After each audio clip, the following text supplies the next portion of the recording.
Na-try mo na ba to? Crispy isaw, classic, tapos meron pang spicy. Since na-try na natin yung butcheron, ngayon titestingin natin tong isaw. Tara, try natin. Favorite ko yung butcheron kasi kahit nagda-drive tayo, yun ang pinapapak natin. Pampalis ng antok habang nagda-drive.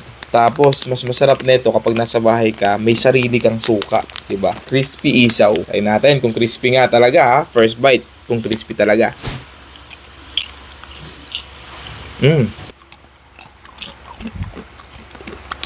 Sarap. Masarap talaga to kung meron kang suka. Tapos may, wait. Sakto gumawa ako dito ng suka na nilagyan ko ng buo-buong bawang. Kasi mas mahilig akong ganito eh. Mas pinapapak ko to eh.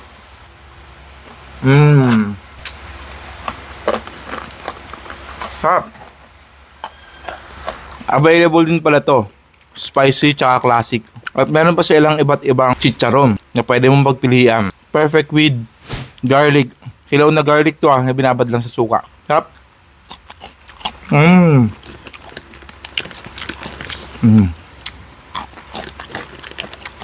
Kaya kung gusto mo nito, nandyan sa Yellow Basket.